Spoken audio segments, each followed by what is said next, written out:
ఇవాళ హైదరాబాద్ లో హనుమాన్ శోభాయాత్ర జరగనుంది. యాత్ర జరిగే రూట్లను పరిశీలించిన పోలీసులు భారీ బందోబస్తు ఏర్పాట్లు చేశారు.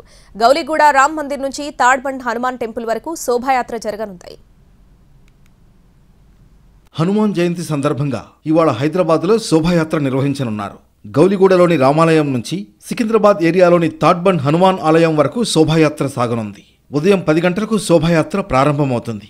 గౌలిగూడ రామాలయం నుంచి ప్రారంభమయ్యే శోభాయాత్ర Kachiguda, Narayanguda, RTC cross roads, Ashok Nagar X road, Bansilalpet Mahankali temple, Paradise cross road, Imperial Garden మీదుగా తాడ్బండ్ హనుమాన్ టెంపుల్ కు చేరుకుంటుంది. మొత్తం 13 కిలోమీటర్ల మేర శోభాయాత్ర జరగనుంది. మరో శోభాయాత్ర కర్మన్ ఘాట్ హనుమాన్ టెంపుల్ నుంచి ప్రారంభమై కోఠి ఆంధ్ర బ్యాంక్ దగ్గర ప్రధాన శోభాయాత్రలో కలుస్తుంది.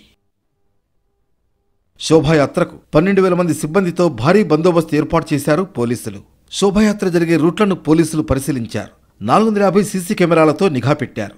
వెహికల్ మౌంటెడ్ జూమ్ కెమెరాలతో ప్రత్యేకంగా నిఘా ఏర్పాటు చేశారు. శోభాయాత్రలో డీజేలు, ఫైర్ క్రాకర్స్ పై నిషేధం విధించారు పోలీసులు. రెచ్చగొట్టే ప్రసంగాలు, పాటలు, బ్యానర్స్ ఏర్పాటు చేస్తే చర్యలు తీసుకుంటామని హెచ్చరించారు. ఎలక్షన్ కోడ్ అమల్లో ఉన్నందున ఎలాంటి రాజకీయ ప్రసంగాలు, చిహ్నాలకు అనుమతి లేదని స్పష్టం చేశారు. శోభాయాత్ర సందర్భంగా హైదరాబాద్లో ట్రాఫిక్ ఆంక్షలు విధించారు. మొత్తం 44 చోట్ల ట్రాఫిక్ డైవర్షన్స్ ఉంటాయన్నారు పోలీసులు. ఆ రూట్లలో ఉదయం 10 గంటల నుంచి రాత్రి 8 గంటల వరకు ట్రాఫిక్ ఆంక్షలు, మళ్లింపులు ఉంటాయి. ఈ రూట్లలో ప్రయాణించే వారు ప్రత్యామ్నాయ మార్గాలను ఎంచుకోవాలని సూచించారు పోలీసులు. హైదరాబాద్, సైబరాబాద్, రాచకొండ కమిషనరేట్ల పరిధిలోని వైన్స్, బార్లు, పబ్లు రేపు ఉదయం 6 గంటల వరకు మూసివేయాలని పోలీసులు ఆదేశించారు.